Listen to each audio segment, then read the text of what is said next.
Pag-usapan po natin mga kababayan, itong tungkol sa naging pahayag ngayon ng isang dating retired or isang dating Supreme Court Associate Justice at ngayon ay retirado na.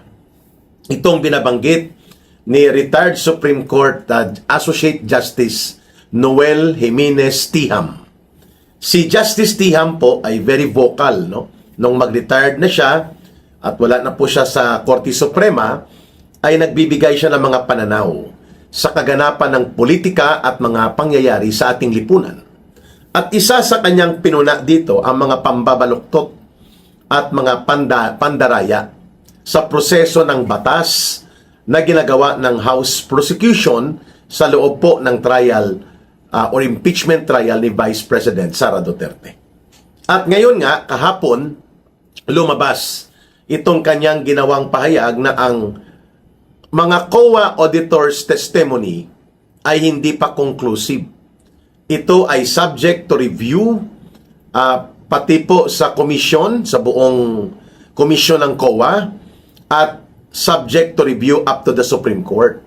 So therefore, hindi po final at conclusive ang anumang pahayag na ginawa ng mga testigo na kinuha ng House Prosecution na mga COA auditors na alam natin ang pattern ng kanilang pagpapahayag sa testimonya nila ay tumutumbok sa teorya na gustong ipalabas nitong mga House Prosecution Panel na maanomalya, mali at dinaya at pinakialaman o in short kinurakot ni Vice President Sara Duterte ang mga confidential funds na dumaan sa kanyang opisina both nung siya ay former Department of Education Secretary pa, bilang Vice President, concurrent siya doon for almost 2 years, and sa pagiging Vice Presidente niya.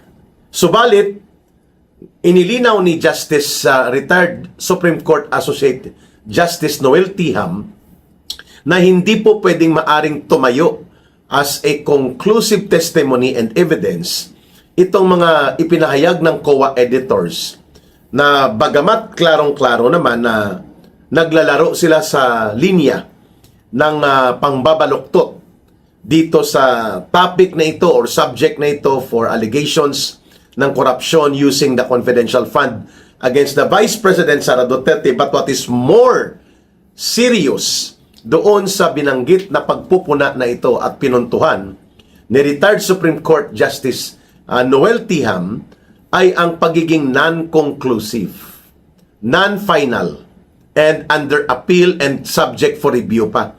Ang mga naturang mga findings of notice of disallowance, notice of suspension, or adverse and negative findings made by some COA auditors on the aspects of the implementation and utilization of so-called confidential funds by VP Sara Duterte.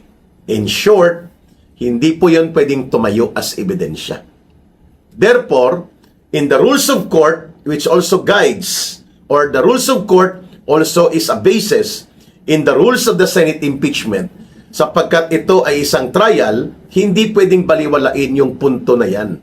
At sa tingin ko, magiging material issue yan on the part of the defense team ni Vice President Sara Duterte na erase nila how can we use as conclusive and concrete evidence something that is not final, something that is under review of a higher authority, which is the commission itself or the entire commission of COA, at something that can still be appealed to up to the Supreme Court. Paano mo gagamitin yan para maging batayan ng paghatol kay Sara Duterte? Hindi yan conclusive. Yan ay naglumalabas lamang as opinion and may rekomendasyon. Pero bilang konklusyon na desisyon ng buong COA, hindi pa po yun final. Kasi nga nag-appeal nga dito sila Vice President Sara Duterte dahil may mga question sila sa pamamaraan at pati sa pag-implement ng prinsipyo ng due process at pati po sa pagpapatupad ng review and audit dito sa mga confidential fund. At nakita din natin ang binabanggit ngayon ni Justice Noel Tiham ay walang expertise ang COA to testify and make conclusions yung mga auditors nila patungkol sa kung papaano ginagamit at ini-implement ang mga intelligence and confidential funds. Sapagkat yan po ay subject matter expert dapat ang nagtetestify. Like naging Director General ng National Intelligence Coordinating Agency or Active Director General ng NICA, National Intelligence Coordinating Agency, or naging pinuno or aktibo din na pinuno o kahit retired na namuno ng Intelligence Service of the Armed Forces of the Philippines, ng pinuno ng National Bureau of Investigation, o kahit hindi si Matibag, kasi alam naman po natin na si Matibag ay attack dog yan ni Marcos, no? So hindi niya magagamit yung objectivity, fairness, and rationality of opinion na dapat niyang gawin. So dapat dito manggagaling at ganitong uri ng mga subject matter experts.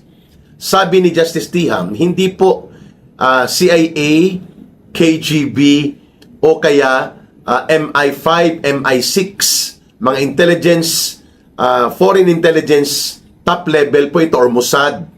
MI5, MI6 sa kwan po yan sa United Kingdom, sa Great Britain, no? Ang CIA sa Amerika, ang KGB dati sa Russia yan, no? Baka pinalitan na nila sa Soviet Union yan dati, or even ang Mossad, one of the clearly ay isa sa mga matataas na antas ng mga international na intelligence experts.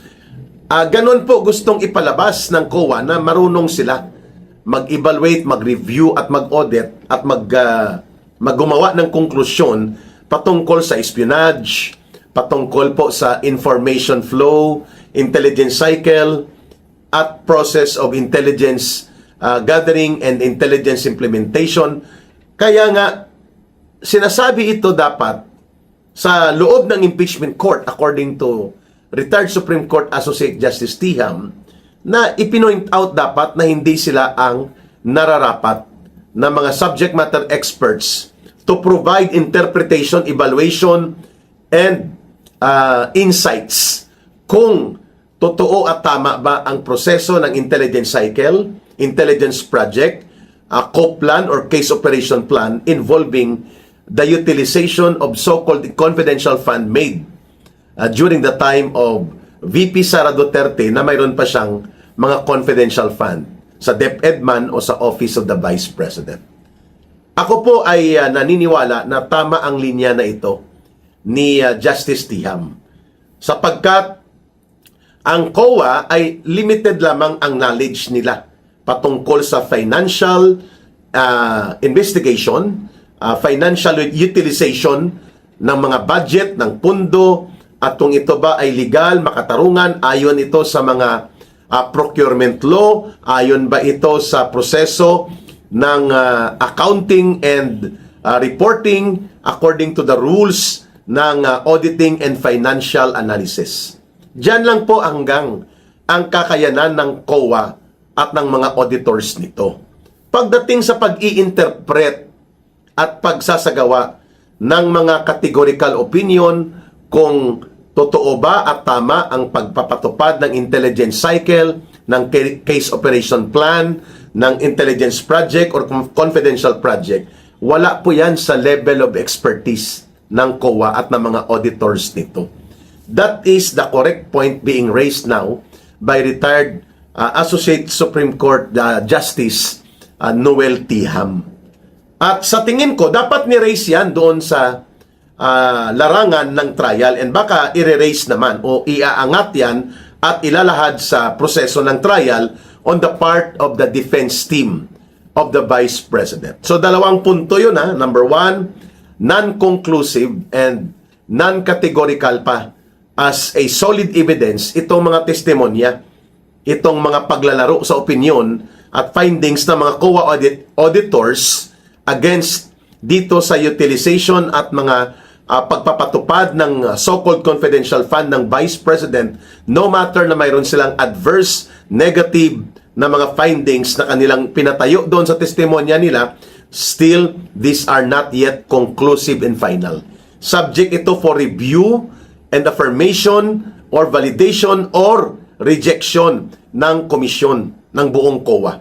Number 2, it can still be elevated by the Vice President papunta po sa Court of Appeals or even direkta na sa Korte Suprema para i-review kung tama at makatarungan at hindi nag-abuso at nagmalabis ang mga COA auditors sa ginawa nilang adverse opinion against the confidential fund ng BC Presidente.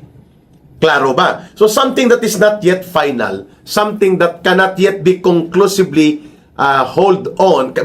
being held on, or hindi mo mapanghahawakan na final na yan at tama na, ay isang bagay na temporaryo at hindi po ito pwede maging batayan ng isang napakahalagang desisyon na mag-conclude na mayroong kalukuhan at kaanomaliyahan o pangungurakot na ginawa si Vice President Sara Duterte patungkol sa kanyang mga paggamit ng confidential fund.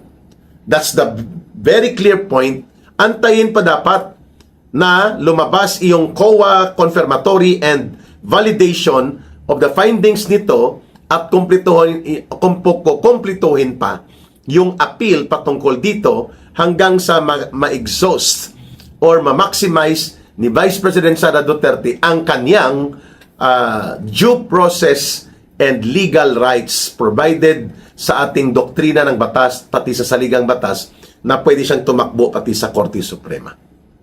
So, yung sinasabing ibalik ito hanggang under appeal, yeah, pwede mong ibalik yan, pero it does not follow na yan ay mali na ginawa mo until there is a final conclusive decision na magsusustain dito sa negative and adverse opinion na inilabas ng mga COA auditors. So bakit ipinapakita ito ng House Prosecution?